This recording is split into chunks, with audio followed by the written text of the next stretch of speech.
नमस्कार, मैं हूं सुरेश झा। देश में इस समय कुछ अजीब सा माहौल हो गया है।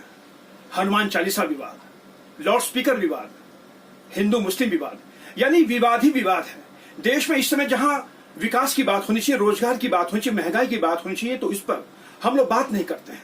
हम लोग बात करते हैं हनुमान चालीसा पढ़ने को लेकर, हम लोग बात करते हैं लाउड स्पीकर हटाने को लेकर, हम लोग बात करते हैं शोभा यात्रा पथराव को लेकर।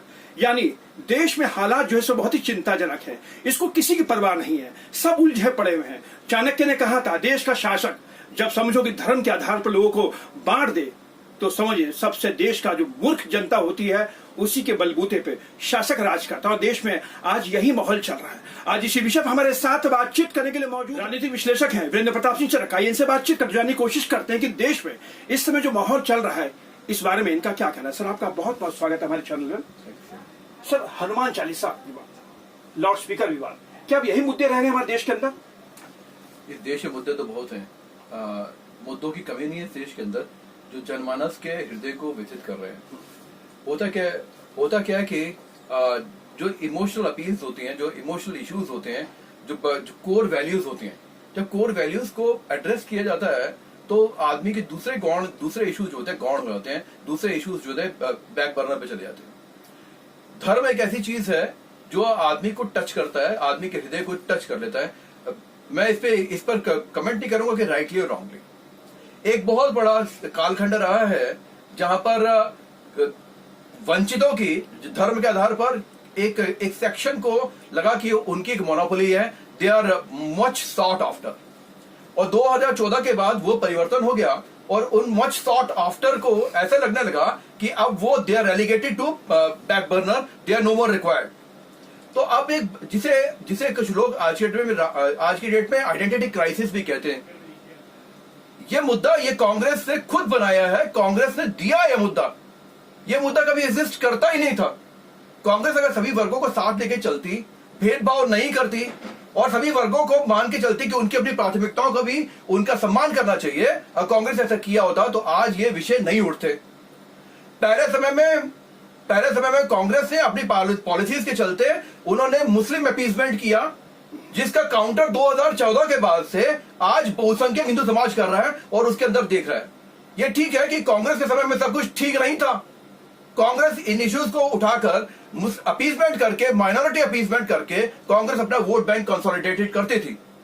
और आज उस वक्त जो देश का बहुसंख्यक वर्ग था उसको लगता था कि they are not being preferred. उन्हें लगता था कि वो सेकंड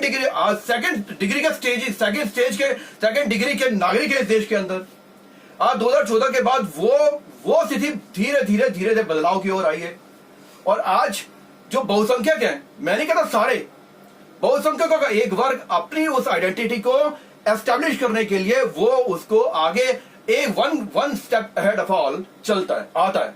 आज हनुमान चालीसा के रूप में, आज श्री रामनवमी के उत्सव के रूप में वही आइडेंटिटी का जो क्राइसिस जिसे पहले 2014 से पूर्व के काल में जो लगता था, आज उसको एजर्ट किया जा रहा है। उसको यही आज की डेट में हो रहा है। ये लेकिन इसका बताइए कि देश में जो स्थिति चल रही है कि हनुमान चालीसा पढ़ेंगे आप जाके मुख्यमंत्री घर के बाहर, हनुमान जन्मोत्सव के ऊपर जो जिस तरह से दंगे हुए दिल्ली के अंदर, राम जन्म का जो मसला था, जो उत्सव था, उस पर दंगे हुए, तो देश के जो दंगे चल रहे, क्या हालात क्या सही हैं? हम क्या इसको सही मान सकते हैं? सर, मैं इस पर एक विषय जरूर बोलना चाहूंगा। मुझे मालूम है कि आपके पास टाइम कम है और एक बड़ी शॉर्ट होनी चाहिए, लेकिन यह मुद्दा बहुत इंपॉर्टेंट है। दिल्ली गवर्नमेंट ने देखिए, मैं इसलिए कह रहा हूं क्यों हनुमान चालीसा मुख्यमंत्री साहब तो खुद ही कह चुके मैं हनुमान भक्त हूं। मुख्यमंत्री साहब ने बोला कि मैं हनुमान जी की आज्ञा के बिना, उनकी पूजा किए बिना मैं किसी का उस पर कार्रवाई जाता नहीं। मुख्यमंत्री साहब का स्टेटमेंट है, मेरा नहीं है ये।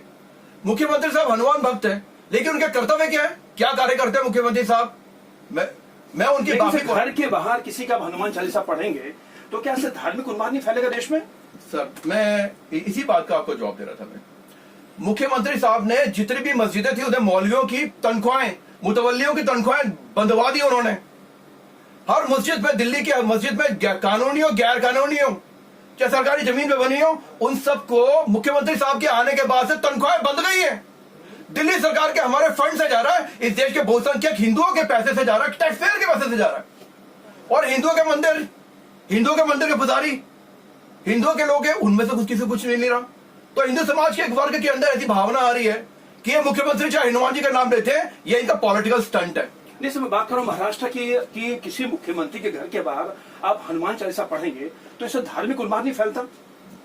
मेरा कहना है यहां पर यह है आपसे, महाराष्ट्र, आपने महाराष्ट्र का विषय बोला आपने सर, लेकिन महाराष्ट्र में शिवसेना ने आज सत्ता के खातिर उन लोगों से हाथ मिलाया है जो हमेशा से शिवसेना के एजेंडे को लेकर विरोध में रहे हैं सत्ता के खातिर।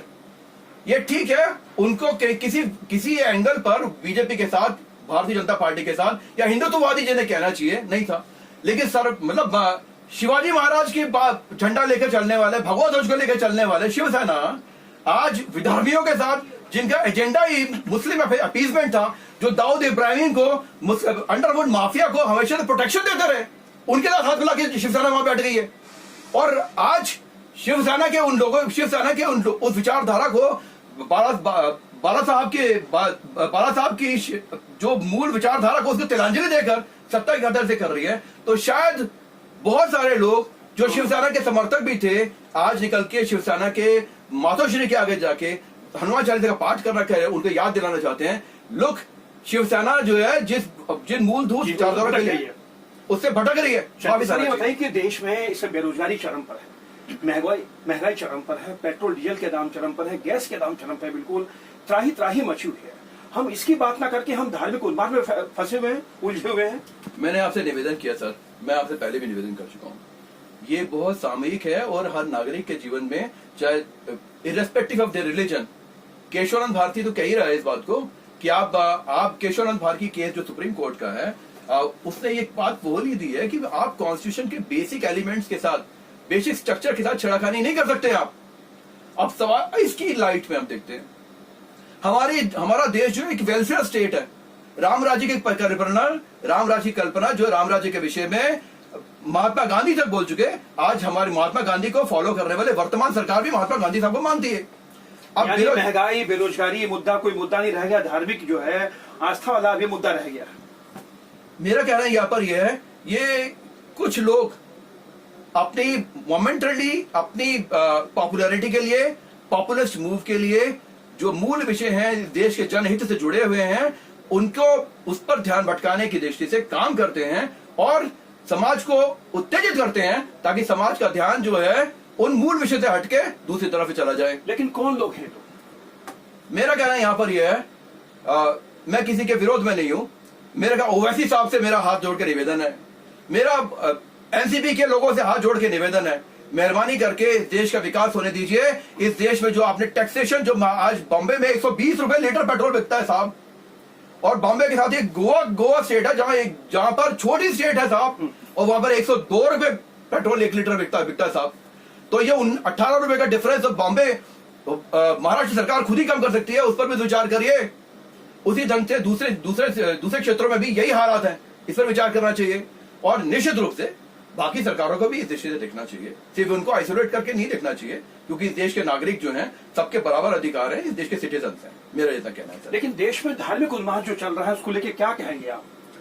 सर मेरा कहना है यहाँ पर देश में कोई धार्मिक उन्माद नहीं है, ये कुछ लोग हैं जो साजिश के तहत ऐसी हरकतें करते हैं, इसलिए वो रामनवमी के मुद्दे पत्थर चलाते हैं ताकि मेन लाइमलाइट जो है दूसरे मुद्दों से भटक कर पथराव पर आ जाए सर। और मेरा कहना ये वही तत्व है जो चाहते हैं कि हिंदू मुस्लिम के इशू को लेकर राजनीति होती रहे, ताकि उनको जो माइनॉरिटी अपीजमेंट की पॉलिसीज हैं, जिसको वर्तमान सरकार ने त्याग कर दिया है, वो फिर वापस लाया जा सके। चलिए सर, आपका बहुत बहुत धन्यवाद।